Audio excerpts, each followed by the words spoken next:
Very good morning दोस्तों।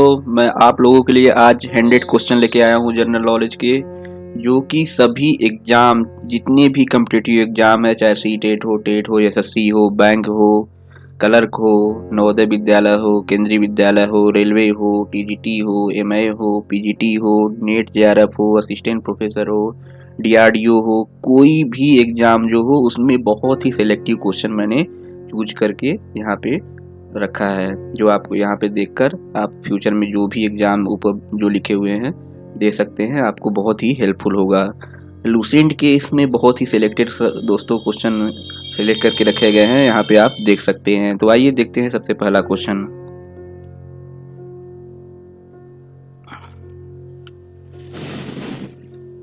पहला question है दोस्तों, मनुष्य ने सर्वप्रथम किस धातु का प्रयोग किया था? आदि मानव के समय में दोस्तों पूछ रहा है कि सर्वप्रथम किस धातु का प्रयोग किया गया था मनुष्य द्वारा। तो तांबा का सर्वप्रथम उपयोग किया गया था। ऐसे ही दोस्तों एक क्वेश्चन था कि प्राचीन समय में मनुष्य द्वारा सर्वप्रथम किस जानवर को पालतू पशु बनाया गया था? तो ऐसे में इसका उत्तर कुत्ता होगा, डॉग। नेक्स्ट क्वेश्चन है दोस्तों, भारत का भूगोल नामक पुस्तक किसने लिखी थी? भारत का भूगोल नामक पुस्तक का लेखक थे टालमी। अगर यही दोस्तों पूछता है कि भारत भूगोल का जन्मदाता कौन है, फादर कौन है, तो आप यहाँ पे इरेस्टास्थनीज बोलेंगे, और हिस्ट्री के हेरोडोटस। थर्ड क्वेश्चन है दोस्तों, सुभाष चंद्र बोस का सर्वप्रथम नेताजी किसने कहा था? सुभाष चंद्र बोस दोस्तों मैं बता देना चाहता हूँ पश्चिम बंगाल से संबंधित थे। पश्चिम बंगाल एरिया के बहुत ही प्रभावशाली नेता थे। सर्वप्रथम इनको नेताजी किसने कहा था? Adolf Hitler. जर्मनी का तानाशाह था दोस्तों एडोल्फ हिटलर, जो कि सुभाष चंद्र बोस का सर्वप्रथम नेताजी कहा था। एडोल्फ हिटलर के समय में ओलंपिक खेलने गए थे मेजर ध्यानचंद, उनको देखकर एडोल्फ हिटलर बहुत ही आश्चर्यचकित हुआ था और उसने मेजर ध्यानचंद को अपने यहाँ खेल के तौर पे रखने के लिए बोला था, लेकिन मेजर ध्यानचंद ने उसको मना कर दिया। फोर्थ क्वेश्चन है दोस्तों, महात्मा गांधी को अधनंगा फकीर किसने कहा था? महात्मा गांधी को अधनंगा फकीर कहने की वजह था दोस्तों कि उनके वेशभूषा पहनावे की वजह से। तो इसमें अधनंगा फकीर किसने कहा था? चर्चिल। विंस्टन चर्चिल ब्रिटेन के प्रधानमंत्री थे दोस्तों, जिनको महात्मा गांधी को उन्होंने अधनंगा फकीर कहा था विंस्टन चर्चिल ने। फिफ्थ क्वेश्चन है दोस्तों, वल्लभ भाई पटेल को सरदार की उपाधि किसने प्रदान की थी? सरदार वल्लभ भाई पटेल को उपाधि किसने प्रदान की थी? तो आइए देखते हैं इसका आंसर। किस आंदोलन के प्रदान की गई थी? बारदोली सत्याग्रह के। सरदार वल्लभ भाई पटेल को सरदार की उपाधि बारदोली सत्याग्रह के बाद दी गई थी। नेक्स्ट क्वेश्चन है दोस्तों, जय हिंद का नारा किसने दिया था? जय हिंद का नारा किसने दिया था? सुभाष चंद्र बोस ने दिया था। नेक्स्ट क्वेश्चन है दोस्तों, भारत को तलवार के बल पर विजित किया गया है और तलवार के बल पर ही इसकी रक्षा की जाएगी, यह कथन किसका है?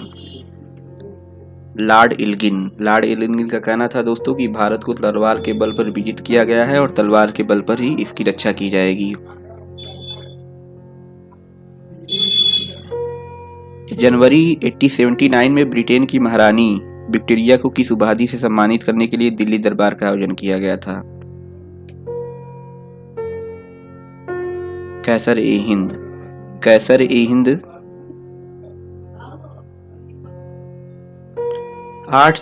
जनवरी 1879 में ब्रिटेन की महारानी विक्टोरिया को किस उपाधि से सम्मानित करने के लिए दिल्ली दरबार का आयोजन किया गया था? तो उसका आंसर है दोस्तों कैसर-ए-हिंद। नेक्स्ट क्वेश्चन है दोस्तों, 14वीं लोकसभा के अध्यक्ष कौन थे? बहुत इंपॉर्टेंट क्वेश्चन है दोस्तों। सोमनाथ चटर्जी 14वीं लोकसभा के अध्यक्ष थे। सारिस्का में बाघों के विलुप्त होने की घटना की जांच हेतु केंद्र सरकार ने किसकी अध्यक्षता में कार्यदल बनाया है? तो इसका दोस्तों उत्तर है सुनीता नारायण के अध्यक्षता में कार्यदल बनाया गया था, जो सरिस्का में बाघों के विलुप्त होने की घटना की जांच किया था। नेक्स्ट क्वेश्चन है दोस्तों,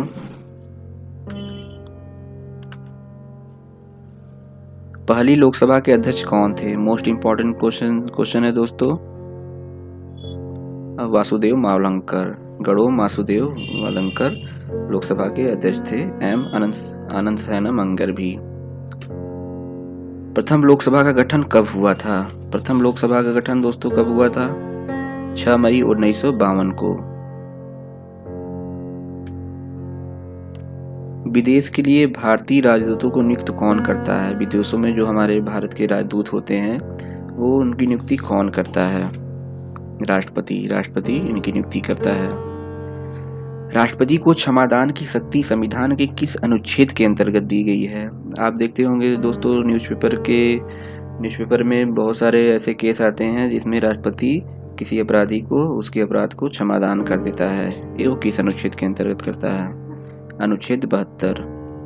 तो इस तरह से देखते हैं दोस्तों, अनुच्छेद 72 राष्ट्रपति के द्वारा क्षमादान करने के लिए संबंधित ये अनुच्छेद है।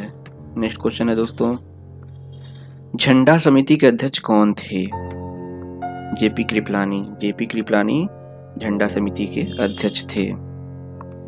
संविधान निर्माण की प्रक्रिया में कुल कितना समय लगा था? 2 वर्ष 11 माह 18 दिन। पूरे संविधान के निर्माण में दोस्तों 2 वर्ष 11 माह 18 दिन में कंप्लीट हुआ था। नेक्स्ट क्वेश्चन है दोस्तों, संविधान सभा का गठन कब किया गया था? जुलाई 1946 में संविधान सभा का गठन किया गया था। अभ्रक के उत्पादन में भारत का विश्व में कौन सा स्थान है? प्रथम। मोस्ट इम्पॉर्टेंट क्वेश्चन है दोस्तों। अभ्रक आप जानते हैं कि इलेक्ट्रॉनिक इक्विपमेंट जो भी होते हैं, इलेक्ट्रॉनिक सामान जो होते हैं, उसमें अभ्रक का बहुत ज़्यादा खपत होती है। तो अभ्रक का उत्पादन भारत में सबसे ज़्यादा होता है और निर्यात भी दूसरे देशों को किया जाता है। देश में सर्वाधिक सोना किस राज्य से प्राप्त होता है? मोस्ट इम्पॉर्टेंट क्वेश्चन है दोस्तों। आप पहले से भी जानते रहे होंगे क्वेश्चन को। ये साउथ इंडिया का एक राज्य है। हिंट के तौर पे आप बता सकते हैं कौन सा राज्य हो सकता है? तो कर्नाटक साउथ इंडिया का एक ऐसा राज्य है जहाँ पे सबसे ज़्यादा सोना मिलता है और कर्नाटक की राजधानी बेंगलुरु है, जो साइंस सिटी के नाम से जानी जाती है। साइंस सिटी इसलिए दोस्तों कहा जाता है वहाँ पे क्योंकि वहाँ पे सॉफ्टवेयर पार्क हैं। सॉफ्टवेयर से संबंधित बहुत सारे सॉफ्टवेयर इंजीनियर एक साथ विभिन्न कंपनियों में काम करते हैं दूसरे कार्यों के उद्देश्य की पूर्ति के लिए। आधुनिक ओलंपिक खेल प्रतियोगिता का प्रारंभ कब हुआ था? 1896 ईस्वी में। 1896 ईस्वी में आधुनिक ओलंपिक खेल का प्रतियोगिता का प्रारंभ हुआ था। आधुनिक भारतीय ओलंपिक परिषद की स्थापना कब हुई थी? भारतीय ओलंपिक परिषद की स्थापना कब हुई? 1924 ईस्वी में। 1924 ईस्वी में दोस्तों भारतीय ओलंपिक परिषद की स्थापना की गई थी। ओलंपिक मशाल जलाने की प्रथा कब से शुरू हुई? एम्स्टर्डम में दोस्तों की ओलंपिक 1928 ईस्वी में जो एम्स्टर्डम में ओलंपिक स्टार्ट हुआ था, वहां से मशाल जलाने की प्रथा की शुरुआत हुई थी। नेक्स्ट क्वेश्चन है दोस्तों, ओलंपिक खेलों का टीवी पर विस्तृत प्रसारण कब से शुरू हुआ? 1960 ईस्वी से ओलंपिक खेलों का टीवी पर विस्तृत प्रसारण शुरू हुआ। राष्ट्रीय खेलों की शुरुआत कब हुई? राष्ट्रमंडल खेलों की शुरुआत कब से हुई थी? राष्ट्रमंडल खेल वैसे देशों के द्वारा खेला जाता है दोस्तों जो ब्रिटेन या किसी देश द्वारा शासित किए गए थे या उनके द्वारा शासन चलाया गया था प्राचीन समय में। तो 1930 ईस्वी में राष्ट्रमंडल खेलों की शुरुआत की गई थी। इनको कॉमनवेल्थ गेम भी कहा जाता है इंग्लिश में। भारत ने पहली बार राष्ट्रमंडल खेलों में भाग लिया था 1934 ईस्वी में। दूसरे राष्ट्रमंडल खेल में भारत ने पहली बार भाग लिया था। एशियाई खेल का प्रारंभ कब हुआ था? कहाँ हुआ था? तो दोस्तों बताइए एशियाई खेल का प्रारंभ कब और कहाँ हुआ था? ये देखते हैं उसका आंसर। आप आंसर देख सकते हैं यहाँ पे अभी 4 मार्च 1951 ईस्वी को नई दिल्ली में एशियाई खेल का प्रारंभ हुआ था। क्रिकेट खेल का जन्मदाता कौन सा देश को माना जाता है दोस्तों? इंग्लैंड। इंग्लैंड को क्रिकेट खेल का जन्मदाता माना जाता है। फुटबॉल खेल का जन्मदाता कौन है? कहाँ हुआ था? फुटबॉल खेल का जन्म कहाँ हुआ था? इंग्लैंड में ही हुआ था दोस्तों। बॉलीवुड का जन्म किस देश में माना जाता है? वॉलीबॉल का जन्म किस देश में माना जाता है? अगर बॉलीवुड का दोस्तों पूछता है तो बॉलीवुड का जन्मदाता इंडिया में ही है। दादा साहब फाल्के पुरस्कार उन्हीं के क्षेत्र में, उन्हीं की वजह से दिया जाता है। और पहली मूवी थी राजा हरिश्चंद्र। अगर वॉलीबॉल पूछता है तो वॉलीबॉल का जन्म किस देश में माना जाता है, जो कि एक खेल है, ये संयुक्त राज्य अमेरिका है। लेकिन संयुक्त राज्य अमेरिका का राष्ट्रीय खेल क्या है दोस्तों? बेसबॉल है। आधुनिक गोल्फ की शुरुआत सर्वप्रथम कहाँ हुई थी?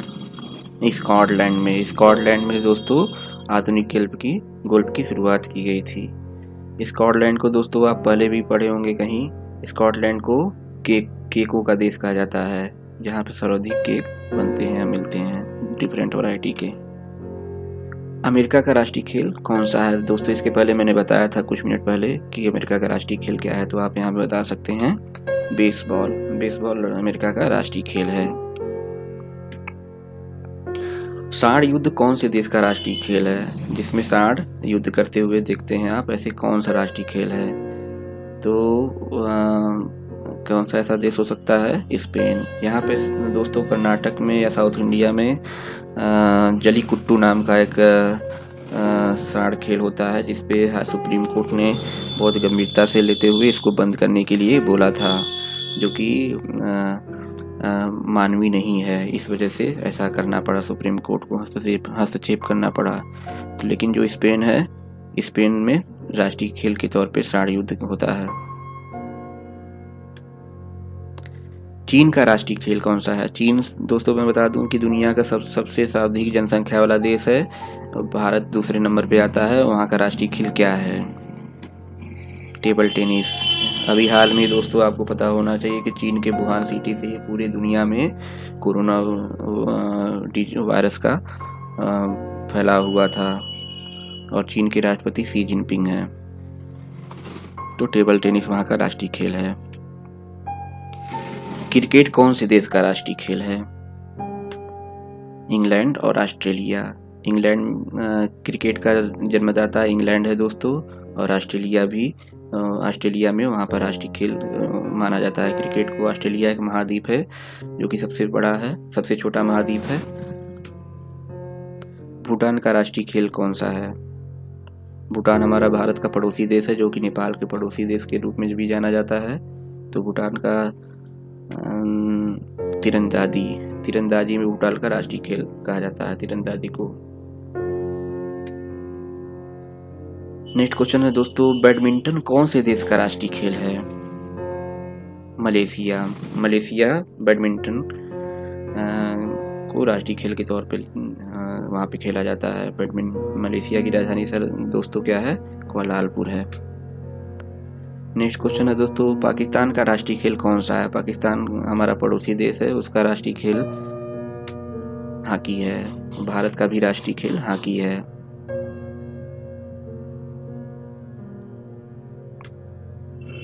नेक्स्ट क्वेश्चन है दोस्तों, घुड़सवारी खेल के मैदान को क्या कहा जाता है?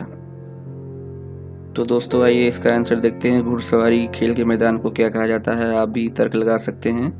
तो एरिना कहा जाता है घुड़सवारी खेल के फील्ड को, मैदान को। साइकिलिंग के मैदान को क्या कहा जाता है? वेलोड्रम। जो वेलोड्रम होता है दोस्तों, सड़क की पट्टी जैसा होता है, साइकिलिंग का मैदान कहा जाता है इसको। बुर्लाक पुरस्कार किस क्षेत्र में दिया जाता है? बुर्लाक पुरस्कार नॉर्मन बुर्लाक के नाम से दिया जाता है दोस्तों। आइए देखते हैं क्वेश्चन, इसका आंसर कृषि क्षेत्र में। नॉर्मन बुर्लाक जो थे कृषि क्षेत्र में भारत को उनका क्रांति के जनक, कृषि क्रांति के जनक माना जाता है उनको। व्यास सम्मान का संबंध किस क्षेत्र से है दोस्तों? तो साहित्य क्षेत्र से है। साहित्य क्षेत्र जो से संबंधित पुरस्कार जो है व्यास सम्मान है।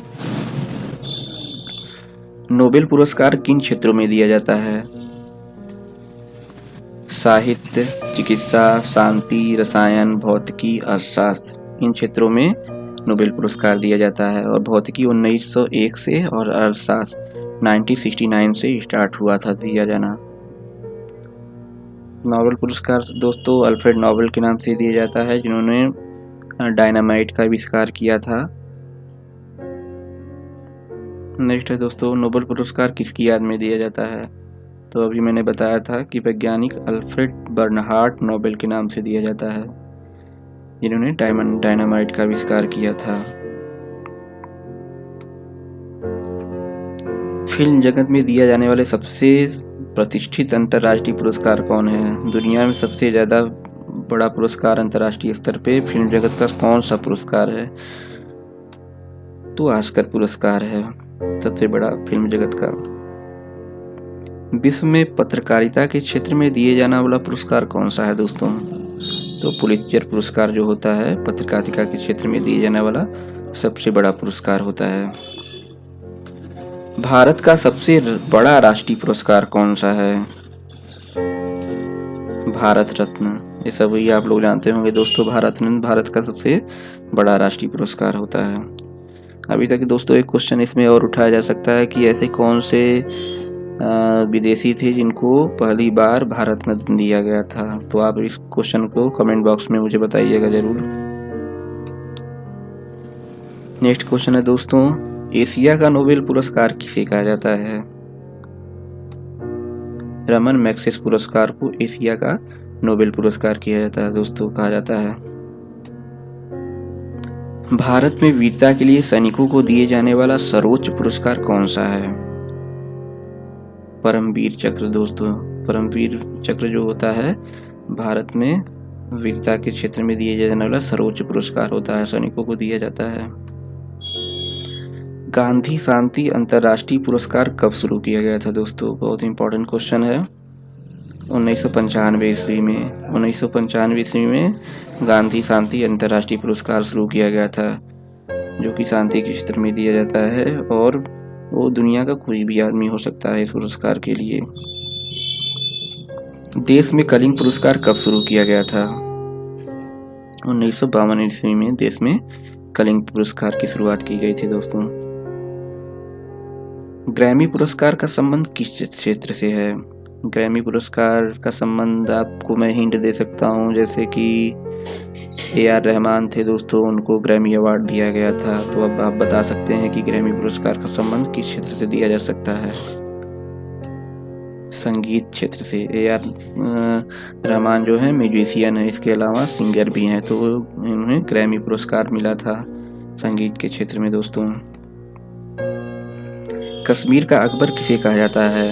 कश्मीर का अकबर का मतलब यहाँ पे दोस्तों ऐसे है कि अकबर एक धर्मपरायण शासक था, जिसने सभी धर्मों की इज्जत करता था और सम्मान करता था और दूसरों को जनता की भलाई के लिए काम करता था। इसी वजह से अक्सर अकबर की उपाधि दी जाती है। तो ऐसे कहा गया है दोस्तों इस क्वेश्चन में भी, कश्मीर का अकबर किसे कहा जाता था, जो कि धर्मपरायण होने के साथ साथ सर्वोच्च अच्छा शासक था। जैनुल आबदीन जो कश्मीर का शासक था दोस्तों, उसको कश्मीर का अकबर कहा जाता था। यामिनी कृष्णमूर्ति का संबंध किस शास्त्रीय नृत्य से है? शास्त्रीय नृत्य ढेर सारे होते हैं दोस्तों, जिसमें मोहिनीअट्टम, भरतनाट्यम ऐसे कई होते हैं, जिसमें यामिनी कृष्णमूर्ति का संबंध किससे होता है? तो आइए देखते हैं इसका आंसर। भरतनाट्यम जो दोस्तों है उसमें यामिनी कृष्णमूर्ति शास्त्रीय नृत्य के रूप में इसको करती हैं। हेमा मालिनी श्रीदेवी का संबंध किस शास्त्रीय नृत्य से है? ये दोनों बॉलीवुड की एक्ट्रेस हैं दोस्तों, हेमा मालिनी और श्रीदेवी। आइए देखते हैं इसका आंसर क्या है। मोहिनीअट्टम जो है शास्त्रीय नृत्य, इसके संबंध हेमा मालिनी और श्रीदेवी से है। लच्छू महाराज का संबंध किस शास्त्रीय नृत्य से है? लच्छू महाराज बनारस घराने से संबंध रखते हैं दोस्तों, जो उत्तर प्रदेश के वाराणसी जिले में है बनारस घराना, वो किस शास्त्रीय नृत्य से संबंधित हैं?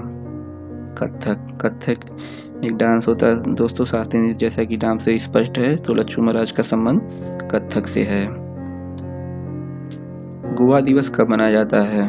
गोवा दिवस दोस्तों आप बता सकते हैं। अभी मैं गोवा के बारे में और बताऊंगा आपको कि ये अरब सागर से सटा हुआ एक छोटा राज्य है।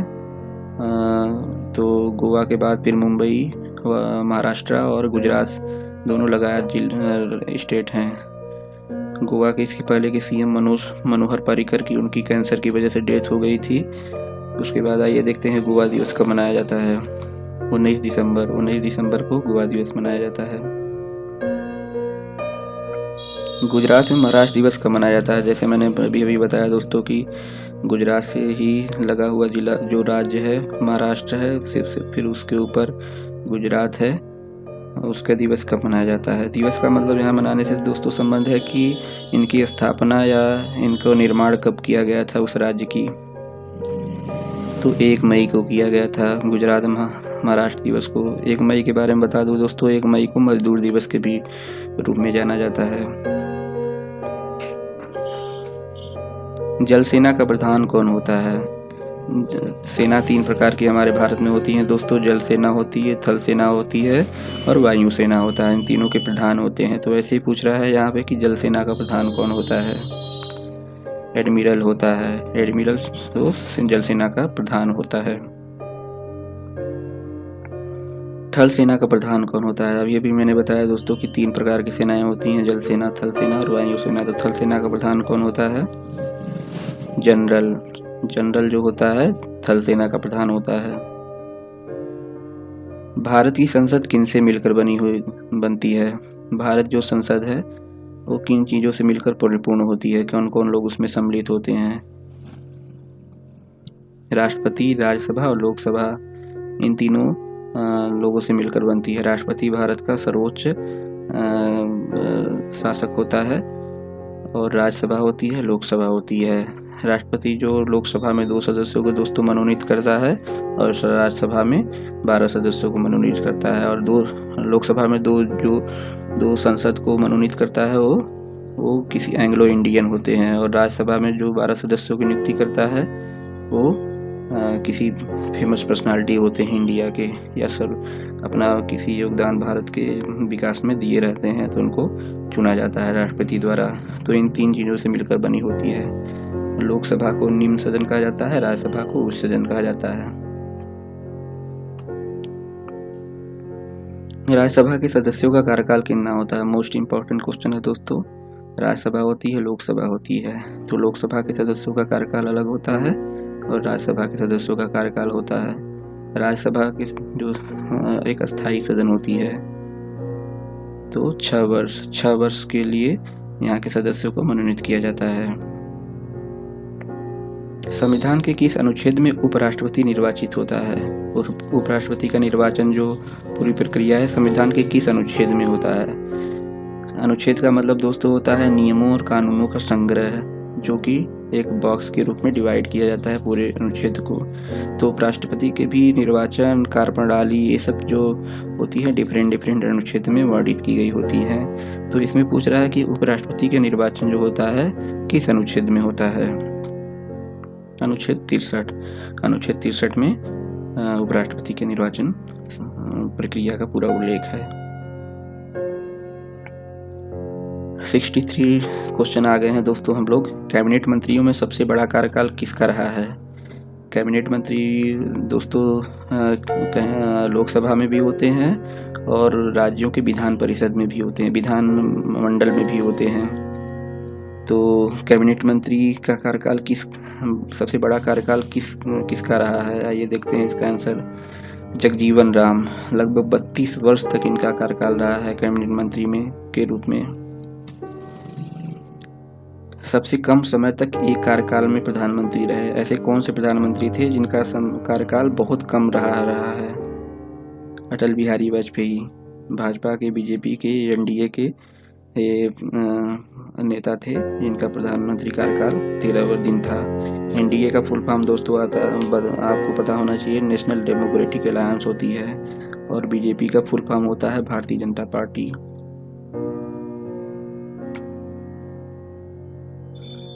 65 क्वेश्चन है दोस्तों। प्रधानमंत्रियों में सबसे बड़ा कार्यकाल किनका रहा है। जवाहरलाल नेहरू का। पंडित जवाहरलाल नेहरू दोस्तों मैं बता देना चाहता हूँ कि ये भारत के प्रथम प्रधानमंत्री भी थे, जिनका कार्यकाल 16 वर्ष 9 माह 13 दिन तक था। प्रधानमंत्रियों में अब तक के प्रधानमंत्रियों में सबसे बड़ा कार्यकाल था। संविधान में उपराष्ट्रपति से संबंधित प्रावधान किस देश के संविधान से लिया गया है? दोस्तों मैं बता देना चाहता हूँ कि जो हमारा संविधान है पूरे दुनिया के संविधानों से लिए गए नियमों कानूनों का संग्रह है। तो अमेरिका का राष्ट्रपति, अमेरिका का संविधान हो, ब्रिटेन का संविधान हो, चाहे आयरलैंड का संविधान हो, कनाडा का संविधान हो, ऑस्ट्रेलिया का संविधान है, सभी देशों से नियमों कानूनों को संग्रह करके अपने संविधान में रखा गया है। और उस समय स्वतंत्रता के समय में 200 अनुच्छेद को, ब्रिटेन के 200 अनुच्छेदों को ज्यों का त्यों आर्टिकल को हमारे देश के संविधान में रख लिया गया था। तो ऐसे ही दोस्तों यहाँ पे भी पूछ रहा है कि उपराष्ट्रपति से संबंधित जो प्रावधान है किस देश के संविधान से लिया गया है, जो हमारे संविधान में रखा गया है। अमेरिका के संविधान से लिया गया दोस्तों। 67वां क्वेश्चन है दोस्तों, राज्यसभा के सदस्यों की अधिकतम संख्या कितनी हो सकती है? अभी मैंने 4-5 मिनट पहले बताया था दोस्तों कि इस राज्यसभा में सदस्यों की संख्या राष्ट्रपति द्वारा कितनी निर्वाचित होती है। तो ऐसे ही टोटल सदस्यों की संख्या कितनी होती है राज्यसभा में, संपूर्ण सदस्यों की संख्या राज्यसभा में कितनी होती अधिकतम हो सकती है? तो 250। लोकसभा में राष्ट्रपति द्वारा कितने सदस्य मनोनीत होते हैं? लोकसभा में राष्ट्रपति द्वारा, मैंने अभी बताया था कि लोकसभा में और राज्यसभा द्वारा राज्यसभा में राष्ट्रपति द्वारा कितने सदस्य मनोनीत किए जाते हैं राष्ट्रपति द्वारा। तो लोकसभा में राज्यसभा में मैंने 12 बताए थे, और राष्ट्रपति लोकसभा में देखिए 2 सदस्य मनोनीत किए जाते हैं जो एंग्लो इंडियन होते हैं। नेक्स्ट क्वेश्चन है दोस्तों, राज्यसभा में राष्ट्रपति द्वारा कितने सदस्य मनोनीत किए जाते हैं? अभी मैंने बताया था। तो 12 सदस्य मनोनीत किए जाते हैं जो किसी फेमस पर्सनालिटी से संबंधित होते हैं, भारत के किसी क्षेत्र में योगदान दिए होते हैं, जिनका प्रभाव भारतीय लोगों पे अधिक पड़ा रहता है। मरुभूमि विकास कार्यक्रम किस वर्ष शुरू किया गया था? जब आज़ादी के बाद से दोस्तों भारत पाकिस्तान जब अलग हुआ तो भारतीय क्षेत्र जो थे बहुत ही उपजाऊ की दृष्टि से बहुत ही कमज़ोर थे। तो उनके सुधार के लिए मरुभूमि विकास कार्यक्रम शुरू किया गया था। 1977-1978 ईस्वी में स्टार्ट किया गया था। जवाहर रोजगार योजना किस वर्ष शुरू की गई थी? 1989 में, 1989 में जवाहर रोजगार योजना शुरू की गई थी। राष्ट्रीय रोजगार गारंटी कार्यक्रम कब शुरू हुआ था? 2006 ईस्वी में शुरू की गई थी दोस्तों। राष्ट्रीय रोजगार कार्यक्रम को अब मनरेगा के नाम से भी जाना जाता है, जिसमें 100 दिन का रोजगार ग्रामीण क्षेत्र में रहने वाले लोगों को दिया जाता है जो कि बेरोजगार होते हैं। नेक्स्ट क्वेश्चन है दोस्तों, देश में पहला लौह इस्पात कारखाना कहाँ पर स्थापित किया गया था? लौह इस्पात का मतलब होता है दोस्तों लोहे से संबंधित। तो देश में पहला लौह इस्पात कारखाना कहाँ स्थापित किया गया था? कुल्टी, पश्चिम बंगाल में 1874 में, 1874 ईस्वी में पश्चिम बंगाल के कुल्टी में स्थापित किया गया था। भारत का रूर किस पठार को कहा जाता है? छोटा नागपुर का पठार। छोटा नागपुर का पठार दोस्तों महाराष्ट्र में है, जो कि जहाँ इसको भारत का रूर कहा जाता है। संविधान सभा की संचालन समिति का अध्यक्ष कौन था?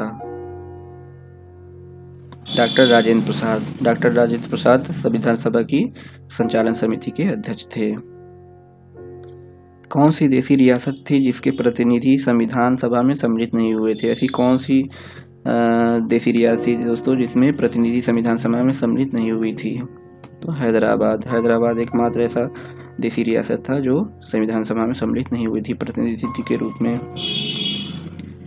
नासिरुद्दीन महमूद ने बलबन को कौन सी उपाधि दी थी? उलुग खां की उपाधि दी थी नासिरुद्दीन महमूद ने बलबन को। भारत का कौन सा शासक था जिसने बगदाद के खलीफा से सुल्तान पद की वैधानिक स्वीकृति प्राप्त की? इल्तुतमिश दोस्तों मैं बता देना चाहता हूँ कि एक कुतुबुद्दीन ऐबक का एक पालक था जिसने उसके संरक्षण में रहते हुए और अधिकार सीखे थे और लोगों को शासन करना सीखा था, तो इल्तुतमिश था। सर्वप्रथम फासिस्ट का उदय कहाँ पर हुआ था? इटली में सर्वप्रथम फासिस्ट का उदय हुआ था। तुर्की के पिता के उपनाम से किसे जाना जाता है? तुर्की के पिता के उपनाम से मुस्तफा कमाल पाशा को माना जाता है। रेड इंडियन कहाँ के निवासी थे? तो अमेरिका के रेड इंडियन निवासी थे दोस्तों। किस एक्ट में लड़की के लिए विवाह की उम्र 18 वर्ष निर्धारित की थी? बहुत इंपॉर्टेंट क्वेश्चन है दोस्तों, बहुत बार बहुत सारे एग्जाम में आ चुका है, तो इस वजह से इस क्वेश्चन को आप ध्यान से सुनेंगे। अभी इसको परिवर्तित करने के लिए भी लोगों द्वारा, समिति द्वारा ऐसा निर्णय लिया जाने वाला है। देखिए क्या होता है अभी, लेकिन जो फिलहाल है 18 वर्ष लड़की की उम्र के लिए शादी निर्धारित की गई है। तो ये किस एक्ट के द्वारा निर्धारित की गई थी? शारदा एक्ट 1930 के अंतर्गत निर्धारित की गई थी। राजा राम मोहन राय को राजा की उपाधि किसने प्रदान की? अकबर दी थी। राजा राम मोहन राय को राजा की उपाधि अकबर दी थी, उपाधि दी गई थी अकबर दी थी द्वारा। मोहम्मद अली जिन्ना को कायदे आजम की उपाधि किसने प्रदान की थी? मोहम्मद अली जिन्ना महात्मा गांधी के समकक्ष है दोस्तों, तो कायदे आजम की उपाधि किसने प्रदान की थी? महात्मा गांधी ने। कार्बेट राष्ट्रीय उद्यान किस राज्य में है? उत्तराखंड। उत्तराखंड में कार्बेट राष्ट्रीय उद्यान है दोस्तों। उत्तराखंड में ही उत्तराखंड की राजधानी मसूरी है दोस्तों। उत्तराखंड की राजधानी दोस्तों देहरादून है। वहाँ पे लाल बहादुर शास्त्री एकेडमी है जिसमें आईएएस को प्रशिक्षण दिया जाता है, नवनियुक्त आईएएस को प्रशिक्षण दिया जाता है। 86 क्वेश्चन दोस्तों, महलों का शहर के नाम से कौन सा शहर माना जाता है? कोलकाता महलों का शहर के नाम से इसको जाना जाता है। गंगा सागर परियोजना किस नदी पर स्थित है? चंबल मध्य प्रदेश। गंगा सागर जो परियोजना है चंबल नदी पर स्थित है दोस्तों, मध्य प्रदेश के। अखबारी कागज बनाने का सरकारी कारखाना कहाँ पर है? नेपानगर मध्य प्रदेश। मध्य प्रदेश का जो नेपानगर जगह है दोस्तों, अखबारी कागज बनाने का सरकारी कारखाना है। भारत में कागज बनाने का पहला कारखाना कहाँ पर खोला गया? ट्रंकवार में। ट्रंकवार में 1716 ईस्वी में कागज बनाने का पहला कारखाना भारत में खोला गया था। किसके वेतन पर आयकर नहीं लगता है? भारत में ऐसे बहुत सारे दोस्तों कैटेगरी होती हैं जिसमें लोगों को एक निश्चित वेतन मिलती है। तो ऐसे कौन सा कैटेगरी के लोग होते हैं या कैटेगरी होती है जिसके वेतन पे इनकम टैक्स नहीं लगता है? तो राष्ट्रपति पे नहीं लगता है। मंत्रिपरिषद सामूहिक रूप से किसके प्रति उत्तरदायी होती है? मंत्रिपरिषद सामूहिक रूप से किसके प्रति उत्तरदायी होती है? चाहे लोग राज्य में हो या केंद्र में हो। लोकसभा के प्रति मंत्रिपरिषद सामूहिक रूप से उत्तरदायी होती है। किस राष्ट्रपति के निर्वाचन के समय दूसरे चक्र की मतगणना पड़ी? वीवी गिरी के समय में दूसरे चक्र की मतगणना करनी पड़ गई थी दोस्तों राष्ट्रपति के निर्वाचन के समय। संविधान के किस अनुच्छेद में प्रधानमंत्री की नियुक्ति वर्णित है?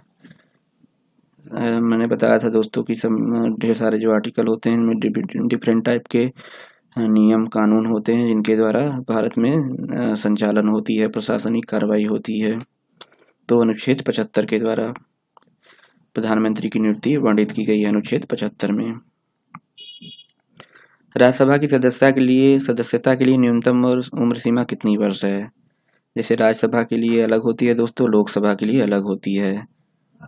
तो 30 वर्ष होती है जो न्यूनतम उम्र सीमा होती है, और लोकसभा के लिए 25 वर्ष होती है दोस्तों। राज्यसभा सदस्य के लिए और लोकसभा सदस्य के लिए अलग अलग होती है।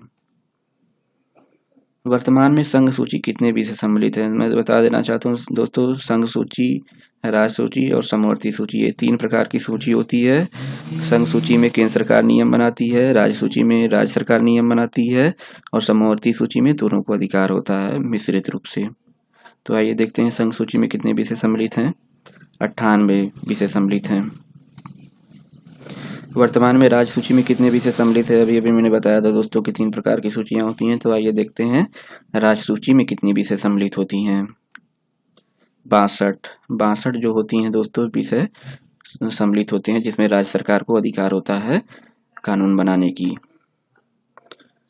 97 क्वेश्चन है दोस्तों, वर्तमान में समवर्ती सूची में कितने विषय हैं। तो 52 ऐसे विषय होते हैं, सब्जेक्ट होते हैं दोस्तों, जिसपे केंद्र सरकार और राज्य सरकार दोनों का अधिकार होता है। लेकिन अधिकतर दिखाया गया है कि केंद्र सरकार का जो प्रभुत्व होता है समवर्ती सूची में ज्यादा होती है। रियासतों को भारत में सम्मिलित करने के लिए किसके नेतृत्व में रियासती मंत्रालय बनाया गया था। आप बहुत ही फेमस पर्सनालिटी हैं दोस्तों, इनको भारत की एकता अखंडता के रूप में जाना जाता है। इन्हीं के नाम पे बड़ोदरा में स्टैच्यू ऑफ यूनिटी बनाया गया है। तो आइए देखते हैं सरदार वल्लभ भाई पटेल। इन्होंने पूरे आज़ादी के उपरांत पूरे देशी रियासतों को एक सम्मिलित करने का प्रयास किया था, एक में बनाया था। तो उनको सरदार वल्लभ भाई पटेल रियासती मंत्रालय बनाया गया था। दिल्ली को राष्ट्रीय राजधानी क्षेत्र का दर्जा संविधान के किस संशोधन के द्वारा दिया गया। संविधान के 69वें संविधान संशोधन में 69th संशोधन में दिल्ली को राष्ट्रीय राजधानी क्षेत्र का दर्जा संविधान संशोधन के द्वारा दिया गया था। भारतीय संविधान में संसदनात्मक शासन प्रणाली, एकल नागरिकता व विधि निर्माण प्रक्रिया किस देश से ली गई थी। अभी मैंने बताया था दोस्तों कि हमारे पूरा जो संविधान है विभिन्न देशों की से लिया गया संविधान है, जिसको बहुत सारे आलोचनात्मक जो पॉलिटिशियन थे या साहित्यकार थे, उन्होंने कहा था कि हमारा देश का संविधान खिचड़ी है। तो ऐसे यहाँ पे देख सकते हैं दोस्तों, भारतीय संविधान में संसदात्मक शासन प्रणाली, एकल नागरिकता और विधि निर्माण प्रक्रिया किस देश से ली गई थी। ब्रिटेन के संविधान से ली गई थी। इस तरह से दोस्तों 100 क्वेश्चन कंप्लीट हुए। आप ये 100वां क्वेश्चन आप देख रहे थे, तो आपको कैसा लगा आप यहाँ पे कमेंट में फीडबैक दे सकते हैं। ये पूरा निचोड़ था दोस्तों, जितने भी लूसेंट के बुक से और जितने प्रीवियस ईयर के रेलवे हो, चाहे एसएससी हो, चाहे एनडीए हो, चाहे रेलवे हो, चाहे असिस्टेंट प्रोफेसर हो, चाहे बैंक पीओ हो, सभी जगह का निचोड़ था। और आपको बहुत अच्छा लगा हो तो थैंक यू। और मेरे चैनल को प्लीज़ सब्सक्राइब करिएगा और लाइक करिएगा। Thank you.